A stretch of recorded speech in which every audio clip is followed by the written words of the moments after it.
बिस्मिल्लाहिर्रहमानिर्रहीम। Automated competition में हम देखेंगे कि कब एक लैंग्वेज प्रॉब्लम बन जाती है, किस वक्त हम लैंग्वेज को ट्रीट करते हैं as a problem. In automata theory, a problem is the question of deciding whether a given string is a member of some particular language or not। तो ऑटोमेटा थ्योरी में प्रॉब्लम जो है वो हमारे पास एक क्वेश्चन है to decide whether a given string is a member of some language। हमारे पास एक लैंग्वेज है। क्या है लैंग्वेज? सेट ऑफ स्ट्रिंग्स है। ये आपको पिछली वीडियो में डिटेल से बता चुका हूँ। हम इसको थोड़ा सा चेंज करें वर्जन को, कि मैं आपको एक स्ट्रिंग दूं और मैं पूछूं कि ये स्ट्रिंग इस लैंग्वेज का पार्ट होगी या नहीं होगी। तो इसका मतलब है कि you have to determine the membership in a language, कि भाई एक स्ट्रिंग एक लैंग्वेज का मेंबर है या नहीं है। ठीक है, तो ये बन जाएगी एक प्रॉब्लम। इसको अगर हम मैथमेटिकल टर्म्स में देखें, हमारे पास एक स्ट्रिंग है डब्लू, और वो डब्लू स्ट्रिंग किस तरह से फॉर्म हुई है कि जो सेट ऑफ अल्फाबेट है, सेट ऑफ सिंबल्स है हमारे पास जिनको हम अल्फाबेट कहते हैं। तो वो जो सिंबल्स है आपस में कॉन्केटिनेट हुए हैं तो ये स्ट्रिंग वजूद में आई। ठीक है, तो ये किसी ना किसी अल्फाबेट से बिलोंग तो करती है, लेकिन ये इस लैंग्वेज के उसूलों पर मबनी है या नहीं है। यानी जिस उसूल के तहत इस लैंग्वेज की स्ट्रिंग्स कंस्ट्रक्ट हुई हैं, तो क्या डब्लू उसके मयार पे पूरा उतर रही है। मिसाल के तौर पे, अगर एलपी हमारे पास एक सेट ऑफ स्ट्रिंग्स है, इसके अंदर तमाम प्राइम नंबर्स हैं जो बाइनरी में लिखे हुए हैं। मिसाल के तौर पे ये एक नंबर है जो 29 को रिप्रेजेंट कर रहा है डेसिमल। तो मैं आपसे ये पूछूं कि ये जो बाइनरी पैटर्न है, ये एलपी से बिलोंग करेगा या नहीं करेगा।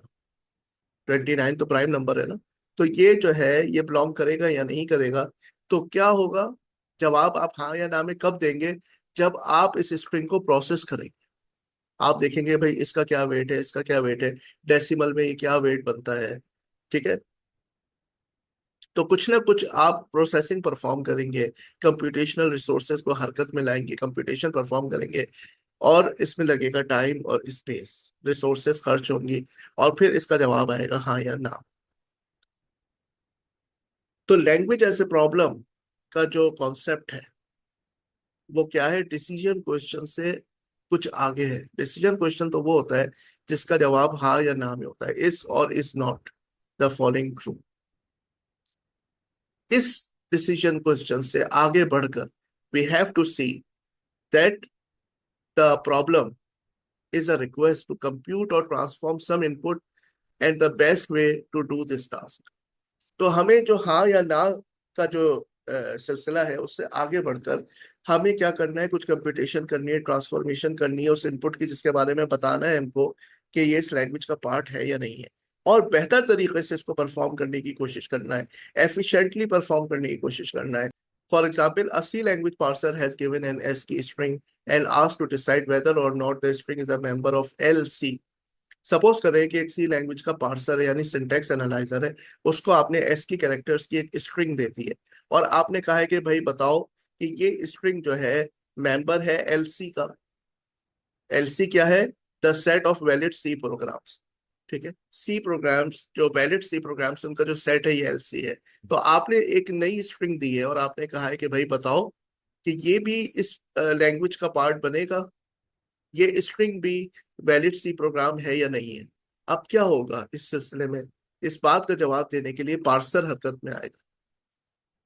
पार्सर सिर्फ हाँ या ना में जवाब नहीं देगा, बल्कि वो हरकत में आएगा, पार्स ट्री बनाएगा, सिंबल टेबल से डाटा उठाएगा, और पता नहीं क्या क्या और काम करेगा।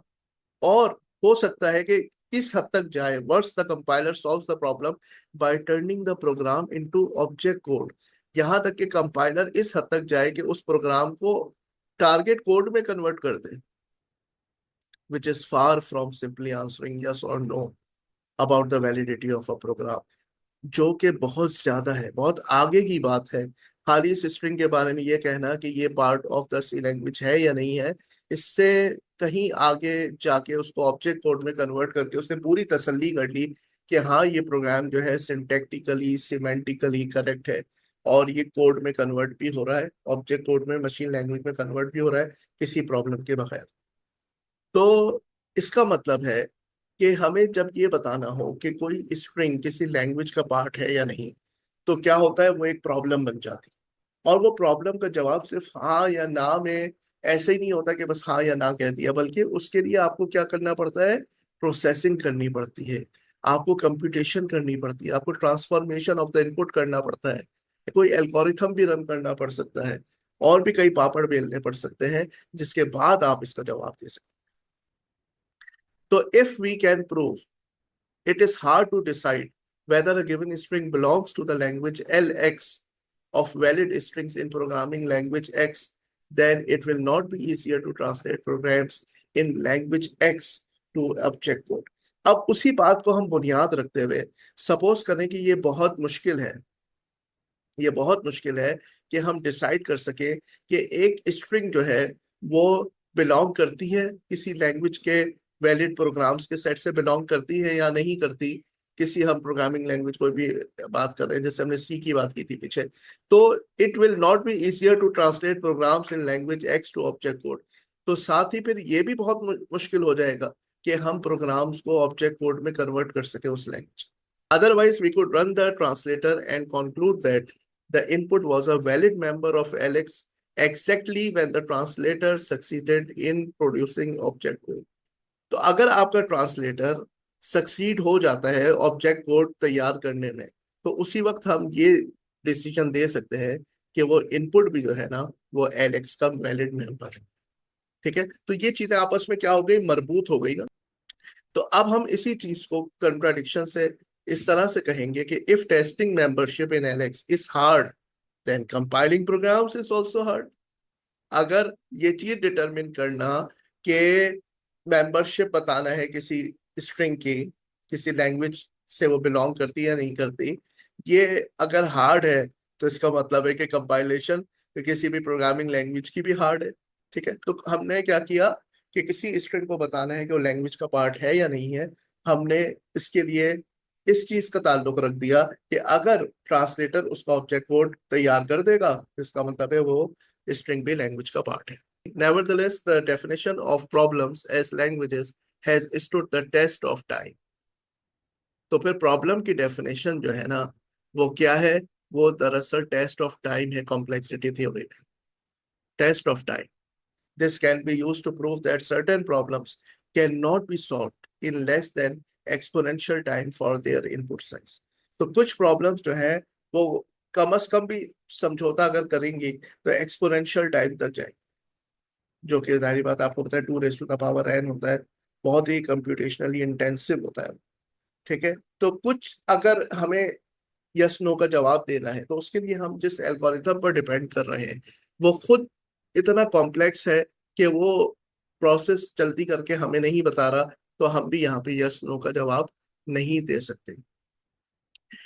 तो खुलासा क्या निकला इस पूरे डिस्कशन का, ये गौर से सुनिए। It turns out that the yes no or language based version of known problems are just as hard as their solve this versions।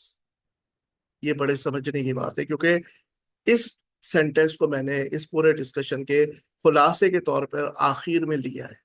तो इसको जरा आप समझने की कोशिश करें। जो यस नो जो आंसर है ना प्रॉब्लम का, वो उतना ही हार्ड होगा जितना कि उसका सोल्यूशन हार्ड होगा।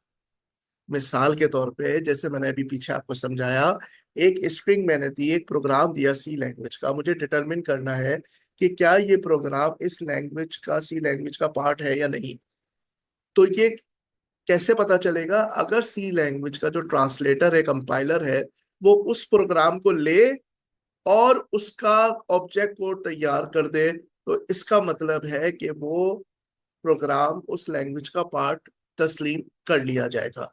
तो इसका मतलब है कि यस नो वाला जो आंसर है, यानी कि कोई स्ट्रिंग हमारी लैंग्वेज का पार्ट है या नहीं, इसका आंसर यस या नो में जो देना है, ये प्रॉब्लम उतनी ही हार्ड होगी जितना कि उससे वाबस्ता जो सोल्यूशन है ना, जिसको डिसाइड करना है, जिस जो कंपाइलर को इसका जवाब फराहम करना है, वो जितना टाइम लेगा, वो जितना कंप्यूटेशनली इंटेंसिव होगा, उतनी ही ये प्रॉब्लम भी मुश्किल में पड़ जाएगी, उतना ही ये जवाब भी मुश्किल में पड़ जाएगा।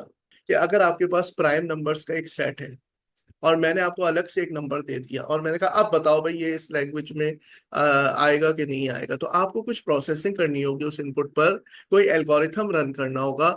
और अगर वो एल्गोरिथम आपको जवाब दे देता है कि हाँ ये प्राइम नंबर है, तो फिर आप कहेंगे कि हाँ वो प्राइम नंबर है, इस वजह से इस लैंग्वेज का हिस्सा बन सकता है।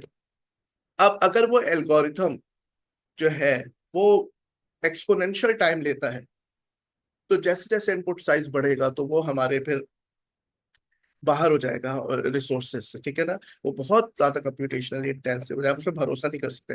हम सोचेंगे कोई और एफिशिएंट और नया अच्छा एल्गोरिथम लेकर के आए, ठीक है। तो हमारे जो यस और नो का, हमारी प्रॉब्लम के जो यस और नो का दारोमदार है, वो दरअसल उस प्रॉब्लम, उस सलूशन पर डिपेंडेंट है जो हमको प्रोसेसिंग करके जवाब दे।